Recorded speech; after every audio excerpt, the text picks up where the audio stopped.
अभिषेक के पैदा होने पर अमिताभ ने किया था ये गलत काम, आज भी होता है अफसोस। और सद्दाम हुसैन फांसी से पहले काला कोट क्यों मांग रहा था और 12 साल बाद उनकी कब्र से ऐसा क्या मिला कि सब चौंक गए। और क्या है मोनालिसा की जुड़वा पेंटिंग मोना वीना, और क्यों उसे ऐसा बिना कपड़ों के बनाया गया था, और बुलेट प्रूफ जैकेट काम कैसे करती है। और पब्लिक प्लेस में अगर कोई आपसे टाइम पूछे तो नहीं बताना चाहिए, पर क्यों, ऐसे ही फैक्ट्स जानने के लिए बने रहिए वीडियो के साथ एंड तक। नंबर 1, बॉलीवुड के महानायक अमिताभ बच्चन सारी दुनिया को सही और गलत में फर्क करना बखूबी सिखाते हैं, लेकिन अपने बेटे अभिषेक बच्चन के जन्मदिन पर उन्होंने कुछ ऐसा काम किया था जिसके लिए वे आज भी अफसोस करते हैं। जी हाँ, ये बात सच है। दरअसल अभिषेक बच्चन के पैदा होने पर जब डॉक्टर ने उन्हें बताया कि उनका बेटा हुआ है तो उन्होंने खुशी के मारे सब भूल गए, और उसी खुशी में उन्होंने उस डॉक्टर और उनके साथ काम करने वाली नर्स को वाइन पिला दी, जिसके चलते उन डॉक्टर और नर्स की नौकरी जाते जाते बची, क्योंकि किसी ने उनकी शिकायत कर दी थी कि ड्यूटी के समय उन्होंने शराब पी। उनकी इस हरकत से जब डॉक्टरों की नौकरी पर बनाई, तब बिग बी ने खुद जाकर हॉस्पिटल के लोगों से बात की और माफी मांगते हुए उन लोगों की नौकरी बचाई, क्योंकि नौकरी पर शराब पीना गैर कानूनी है, खासकर अगर वो डॉक्टर है तो। नंबर 2, मोनालिसा सबसे ज्यादा मशहूर तस्वीर है। आप भी इस तस्वीर के बारे में यकीनन जानते ही होंगे। माना जाता है कि लियोनार्डो दा विंची ने इसे बनाने में करीब 16 साल का समय लगाया था। लोगों का मानना है कि ये एक रहस्यमयी लड़की की तस्वीर है, और कुछ मानते हैं कि ये खुद लियोनार्डो दा विंची ही है, लेकिन उन्होंने बस अपने आप को लड़की के रूप में बनाया है। और इस तस्वीर को कई राजाओं ने भी अपने पास रखने की कोशिश की है, पर यह तस्वीर अपने आप गायब हो जाती है और कहीं और पहुंच जाती है। साथ में इस तस्वीर के बारे में लाखों से भी ज्यादा रहस्य है। अमेरिका ने तो एक अलग से ऑर्गेनाइजेशन बनाई है जो कि बस इस तस्वीर के रहस्य को सुलझाती है। और जब इस तस्वीर को बनाया जा रहा था, तब लियोनार्डो दा विंची के 2 स्टूडेंट्स ने भी इस पेंटिंग को बनाने की कोशिश की थी, जिसमें से एक पेंटिंग म्यूजियम में है जो कि बिल्कुल ऐसी दिखती है, और दूसरी जो पेंटिंग है वो भी एक म्यूजियम में रखी गई है, लेकिन वो पूरी तरीके से न्यूड है। इसके बावजूद वो सेम है। नंबर 3, सद्दाम हुसैन एक ऐसा नाम है जिसे अमेरिका में सबसे ज्यादा खतरनाक व्यक्ति के रूप में देखा जाता है। ये इराक के लीडर हुआ करते थे, और तभी उन्हें इराक का सबसे ज्यादा पावरफुल और रूटलेस लीडर माना जाता है। लेकिन फिर अमेरिका ने इनको कई अलग अलग गुनाह का दोषी ठहरा कर पकड़ लिया था, और जब इनको फांसी चढ़ाई जा रही थी तब इन्होंने एक ब्लैक कोट की मांग की थी। अमेरिकी सरकार ने इन्हें मना कर दिया।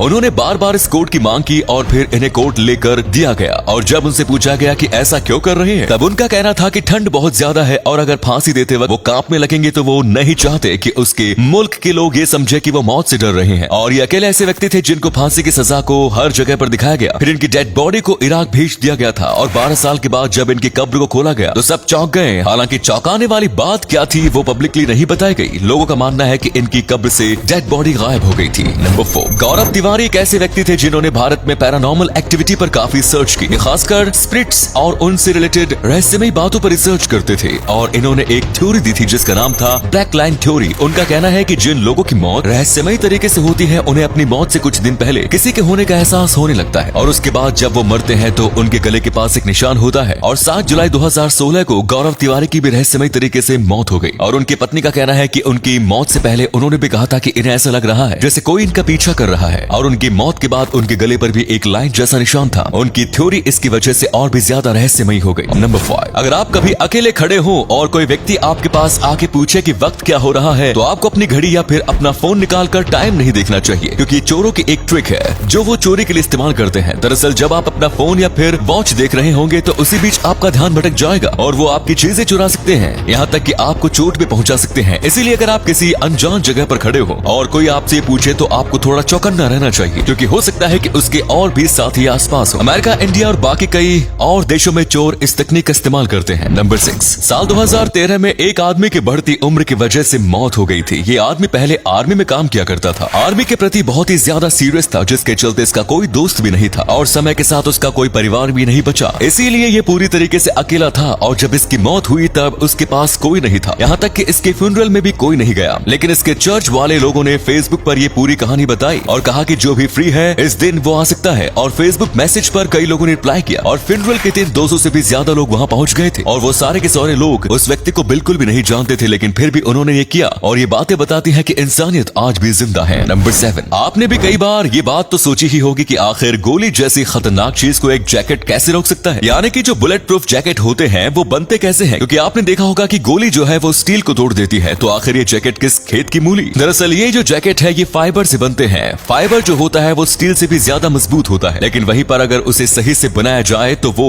एक कपड़े की तरह लचीला भी हो सकता है। और वैसे ही प्लास्टिक फाइबर का इस्तेमाल बुलेट प्रूफ जैकेट बनाने के लिए किया जाता है। फाइबर मजबूत होता है, इसीलिए वो गोली को अपने आर पार नहीं जाने देता, और उसका लचीलापन जो है वो गोली के सारे इम्पैक्ट को झेल जाता है। इसके बावजूद बुलेट प्रूफ जैकेट बनने के बाद आदमी को बेहद ही ज्यादा दर्द होता है और कई बार तो बुलेट प्रूफ जैकेट पहनने के बाद भी लोगों के रिब केज टूट जाते हैं गोली के इम्पैक्ट की वजह से। और अगले फैक्ट पर जाने से पहले इस फोटो को ध्यान से देखिए और बताइए कि आपको किस एक्टर का फोटो दिखाई दे रहा है। इससे पता लगेगा आपका दिमाग और आपकी आंखें कितनी तेज है। मिलते हैं आपको 5 सेकंड्स।